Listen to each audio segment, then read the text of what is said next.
Welcome back, Pokemon trainers. Professor Chaz here. The lab coat's on back order, and it's time for another one of our Pokemon Sun and Pokemon Moon Wi-Fi battles with you viewers out there versus an opponent named Hikari. Now, I will say what kind of scares me about this particular battle is Hikari is planning a team for the regional championships here in Canada, and it's going to have some potential legendary-ish kind of Pokemon. Now, they were asking me about are the Tapus going to be allowed? And that I was kind of like, I really don't know what to make of the Tapus because they are considered legendary, but they are permitted in, Wi-Fi battling and stuff, whereas normal things like, say, Mewtwo and Necrozma and things like that are not permitted. But, I don't know. Things like the Tapus are very powerful, right? So I was considering not permitting them, but then I said we're not going to allow the Ultra Beast for this particular battle. But the Ultra Beasts are usable just like the Tapus as well. Anyway, as you probably have seen in the past few battles, my team is Shelbert the Squirtle, Pikachu, Squeak the Raticate, Chirp the Pidgeot, Critter the Butterfree, and Rocky the Sandslash, my original Kanto team from way back in Gen 1 in Pokemon Blue. And that's who we're sticking with for our first session of viewer battles here in the Alola region. I'm going to make sure I choose the proper music this time. Since I imagine this is going to be a difficult battle, I'm going to choose one of the team leader kind of musics, because it's going to be kind of a challenging bit of a fight. Let's see what Hikari is bringing to the battlefield. The opposing team is including the likes of, well, I already see an Ultra Beast, and we already see a Tapu Lele, also with a Mimikyu, a Sylveon, Tapu Bulu, and Garchomp. So, some definite power. But like I said, they're planning this team to prepare for a regional championship, and I'm kind of the guinea pig. But they said they don't have every single competitive item that they want, plus they haven't got all the EV training completed yet. So we might have a bit of a chance. But let's see, what is the lead likely going to be? Their fastest Pokemon is probably going to be the Kartana, I believe, but I don't know. Tapu Lele is usually a pretty good lead as well. I'm trying to think, would they go for... Well, here's what we're going to do. We're going to lead Squeak this time. He can survive any one hit with Focus Sash. If we see Tapu Lele as the lead, I'm going to go with Endeavor, because I'm sure the thing's going to outspeed Squeak. We can go for Endeavor. Once it brings us down to the Focus Sash, they'll go to 1 HP once we Endeavor them. I can't Sucker Punch it. Not too bad, Hikari. You've already planned out my strategy and countered it very well. We're still going to give our best shot here, though. Come on, give me some encouragement down below, folks. Can we pull this through? So, what is the lead from the opposing side? It's actually Mimikyu. Now, I've seen some people go for the disguised, safety and go for the Z-Splash setup. The only thing we can hit this thing with is Sucker Punch, but if it does not attack me, this is a wasted turn. Safest bet, I think. I'm going to go to my defensive... I was going to say defensive-ist Pokemon. Well, I guess so. My most defensive Pokemon, Shelbert the Squirtle. Now, I wonder, if we go for Scald, I know Disguise will block the damage, but does it block the possibility of a burn? We got the 10% dodge! We usually get 10% missing! I'm happy with that. Let's play our luck even further. Let's go for Rock Tomb and slow this thing down. Shadow Claw, this is going to do nothing. Well, fair amount, I guess, but we connect the Rock Tomb. Alright, so luck is on our side. We're lowering the speed. I don't know if that's enough for Shelbert to outspeed, but I could just go for a Scald now, just go for some damage. Possibly get a burn if we're lucky. It's like a 30% chance, kind of like a 1 in 3 shot of getting a burn on this Pokemon that has decent attack stat. Bear in mind, Shelbert's holding Eviolite, and it still did that much damage. You're going to lower my speed? You might miss, though. You missed Thunder Wave. I'm okay with that. Might have been expecting me to switch out or something, but nope, not just yet. We're going to go for the Scald attack, see if we can get a burn. Hardly any damage. I'm going to stay in anyway, go for another Scald. They could Shadow Claw me down. Is Shadow Claw one of the ones with a high critical hit ratio? How do we dodge a second one? Like I said, we have a chance. And we get the burn! This is the luckiest... Wait a minute. This is turning everything around in the world of Pokemon for me. See, I was having such terrible luck. Was it all building up to this particular fight to sort of even things out for me? I'm switching out to Pikachu in case they go for another Thunder Wave. This could all come down to just... Well, it is coming down to random luck as it is right now. But sometimes that happens in Pokemon. Like, I've suffered against bad luck a lot, as I've said, for the past little while. Just saying how... What were some bad luck things that happened? Well, for example, a recent episode of Pokemon Yellow Randomized Nuzlocke, I got the critical Comet Punch 4 hits on one of my Pokemon and lost it. So, I didn't hit the button. I was waiting for it to go, and I was just sitting here talking when my screen was still saying, "Hit the button, Professor. Pay attention to the game." I apologize. Sorry, Hikari. Of course, it doesn't affect Pikachu. Alright, will we see a switch? Because they might go into the Garchomp expecting that I have, Electric-type hit here. We're going to go with a Body Slam attack, because there's not really too much this thing can do to Pikachu with the burn. We're going to predict a switch, and... No, you know what? To be safe, I'm going to throw a Light Screen up. We have a free chance to do this. Alright, so they stay in. Fair enough. I like how Pikachu calls that out, too. Very awesome. Okay, play rough. That'll do some damage. Even with the burn, though, we handle that.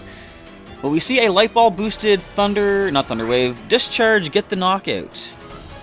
So they didn't switch out yet, they're probably going to stay in. They see a play rough will do enough to bring down Pikachu. If they switch now, though, they played us pretty good. Do we see the Garchomp come in and survive this? Nope, stays in with the Mimikyu. Alright. Almost, but the burn will take it down as the Shadow Claw takes down Pikachu. So Pikachu faints, and then I guess with the burn knocking this out, we don't know who's going to switch in what next. So I'm going to say Kartana is easily dealt with by... I shouldn't say easily, but it's dealt with by Mega Chirp. I could just go for... I'm going to go into Rocky, see if we can get the Stealth Rocks up. If they go into their Tapu Lele now, though, there it is. That's going to be a problem. And a Timer Ball. Alright, so I'm going to just try getting the Stealth Rocks up. I don't know what it's really going to do for us, but we're going to give it a shot. We have no way to slow this thing down. I could just try to knock off its item. I might want to do that. I'm going to go for the knockoff. Let's try to bring this thing down. Oh, they're going to withdraw. Alright. Just one sec, my phone is making beep beeps. Let's get out of here. So Garchomp comes in. We're probably going to hit the Rough Skin Recoil. It's holding a Z Crystal. At this point, do I leave Rocky in to take this hit? Because Squeak can handle a hit from this thing with the Focus Sash, can endeavor it down to 1, and if the Psychic Surge goes away, the Psychic Terrain goes away, we can then Sucker Punch it. I'm going to go for a Stealth Rock. Iron Head might flinch us, but it's not stab. Okay, we handled that. There's the flinch, though, unfortunately. But that did burn a turn of the Psychic Terrain. I'm going to try Stealth Rock again. Earthquake is stab. Very powerful behind that, too. Yes, Rocky! Excellent, man. You get that Stealth Rock up. Alright, so... would they go for another Earthquake? Light Screen is gone. That's not that big of a problem. I want to probably switch to a Flying type. Do I go for Chirp or Critter? Given what's remaining on the opposing side, I think Critter is the least useful at this point. We're going to switch into Critter, see what he can do at least before he goes down. We could go for the Buginium Z on Garchomp, if nothing else. Try to fire off our Z move. Do we see another Earthquake from the Garchomp? They might predict a switch and go for something other than that. They go for Iron Head, okay. Some decent power behind it. One more Iron Head brings down Critter, but I'm going to try the Tailwind. Rock Slide. Ooh, that's going to hurt a bunch. Yeah, so Critter falls, taking the hit for the team, but we're going to bring Squeak in next. And as long as this thing doesn't Iron Head flinch us, we can, of course, go for the Endeavor. So, do they want to switch and get their Psychic Terrain back up is the question. Regardless, I'm going to go with... Now, we didn't see Rough Skin when Rocky hit this thing, so we don't need to worry about Rough Skin taking Squeak down. See, I could counter right now. Definitely getting the knockout. But I'm going to go for the Endeavor. I know this thing's faster than Squeak. They're actually going to switch out. Okay. As Tapu Bulu comes in. So that's not bad. They're not going to be able to get their Psychic Terrain back up because... No, actually, no. When the... what am I saying? They override the terrain when the other Tapus come in. Go for the Endeavor. I really don't think we have any other choice but to just go for the Endeavor again, though. So we see Leftovers and Grassy Terrain Recovery. We're going to go for Endeavor once again. Let's hope they go for an attack. So we can bring them down to... We're going to bring them down to 1 if we survive with Focus Sash. Or if they hit the Focus Sash, I should say. And then we can go for the old Sucker Punch. How fast is Tapu Bulu? Why are you that slow?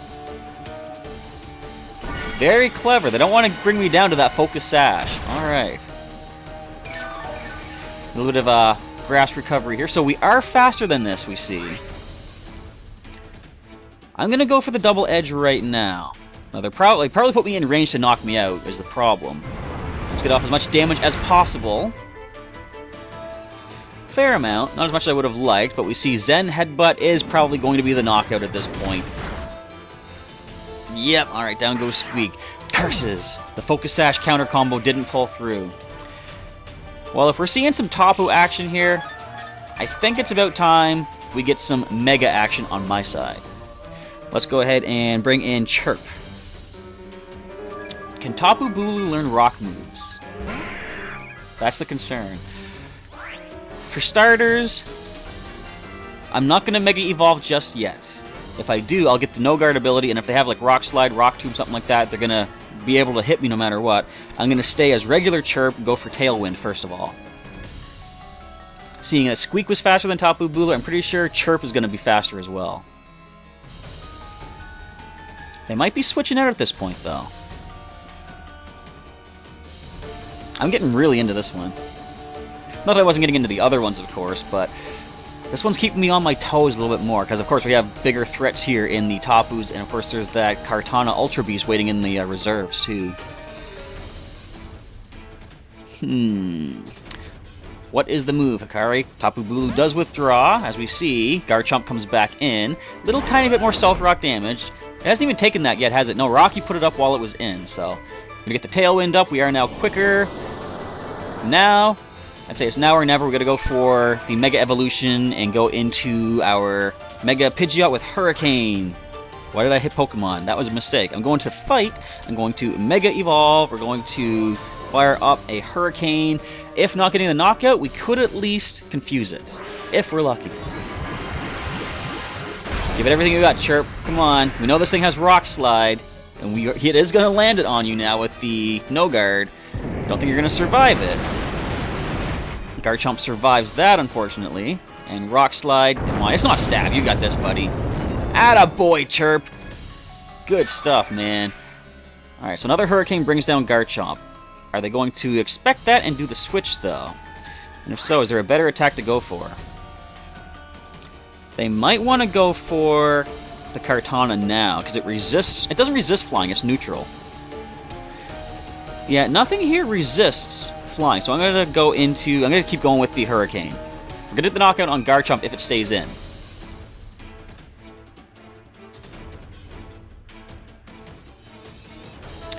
Let's see what the play is. At least we still have the Stealth Rock up on the opposing side. So we get the knockout on Garchomp. Alright. As long as we can keep the Tailwind up, not that there's anything that we can do to keep it up, but as long as it stays up, we're still in a pretty good position. Chirp is going to be faster than pretty much everything on the opposing side. Sylveon comes in. Don't really think we have an answer for that. This is... I think it's pretty specially defensive. I'm going to just be a little bit creative. I'm going to go for U-turn just to switch us out of here. Why not? Minimal damage. It does resist Bug, of course. Still decent damage, though. Alright, Chirp returns. We're going to go into probably... I think maybe Rocky has done everything he can. We're going to let him come in and take the hit. And I guess Shelbert can maybe come in and go for something to like maybe burn this with a Scald or slow it down with either Rock Tomb or Icy Wind. As I go for the Moon Blast, it's going to bring down Rocky. Sorry, maybe you took the hit for Shelbert at least. That's something. Do we see the Tailwind fall? It does fall now. That does scare me because I'm pretty sure Tapu Lele is quicker than, I don't know, Mega Pidgeot? Maybe not. We're going to find out eventually. Alright, so... You've only taken 2 Pokemon down on the opposing side. We're down to 2 ourselves. We're just going to go for the Rock Tomb. Try to slow the Sylveon down. Or they could switch as well, but they do switch. Alright, so we're going to get the Rock Tomb fired off. as Kartana comes in. Grass type. Grass and Steel. Stealth Rock damage. I'm pretty sure this thing's going to be quick, though. I mean, it's an Ultra Beast. Now, all the Ultra Beasts have really weird stats. It's hard to say, you know, one way or the other, what is its best stat. I'm just going to let Shelbert take the hit. Once Chirp comes in, he can go for the Heat Wave, take this thing down. I'm going to go for Icy Wind. I thought you'd be quicker. Alright. Now, you got the Eviolite Shelbert, but that's not enough to handle that from a critical hit of Kartana's Leaf Blade. Oh, well. And the Beast Boost is going to increase the attack. Now, is it going to matter once you're eating up a Heat Wave from Mega Pidgeot? I don't really think so. Plus, we did slow your speed down. Well, we should be able to get a knockout on you, at least. That might be the last knockout that we take, unless it's way faster than I'm expecting. Detecting the Heat Wave, Arya. Alright. No guard should get through that, don't you think? That's not fair. It says no guard. You can't guard against Heat Wave from the no guard Pidgeot. Anyway. I think it's weird that No Guard does not hit Pokemon using Protect or Detect, but if you go into the air, you can still hit them with, like, a punch. Like, I've seen Machamp do that, go for, like, a power-up punch. Something's in the air, you still hit. Why can't you break through the shield of Detect or Protect? I don't know. Game Freak's kind of crazy with what they like to go for. Here's where it comes down to the question. Which Pokemon is quicker? Tapu Lele or Mega Pidgeot? Psychic Surge. So we can't Quick Attack if we had that. We're just going to go with the Hurricane. Let's just see who's quicker. Surprisingly, to me, Mega Pidgeot is the quicker. We get the Confusion. That could buy some time. Maybe. But it does not. And the Thunderbolt does drop Chirp, unfortunately, but we gave this team a pretty good shot. Now, of course, a lot of it was luck-based, but as I say, I'm okay with that. It's a Life Orb Tapu Lele. Alright. Well, good game to Hikari. Thanks for the match, and unfortunately, folks, I didn't get a win, but feel free to throw some congratulations down below for Hikari for the win. 3-0. And of course, if you liked the battle and the episode, feel free to drop a like down below. If you want to see some more videos that I have done, of course, you can check the outro for some of those links to some videos, plus a link to subscribe to the channel if you're not currently subscribed. And feel free to throw any other comments down below, what you want to say on the video, or just, you know, battles in general. And I'm just going to say, stay tuned for other videos in the future and other viewer battles with you folks out there. This coming weekend, I'm going to see if I can record some Pokemon TCG online battles with you folks. And the next weekend, I'll see if I can do some more viewer battles in Sun and Moon. Kind of like alternate back and forth. One week will be TCG, the other week will be Sun and Moon Wi-Fi. So we'll just kind of go with that and see how things go. But I want to say thanks for watching today's episode, of course. Feel free to leave a like if you enjoyed it, leave a comment. And with all that, we are now done. I'm signing off from the mysterious, creepy music of Po Town here in my Festival Plaza. Until next time. So Professor Chaz is now signing off. Again, thanks for watching, and I will catch you next time.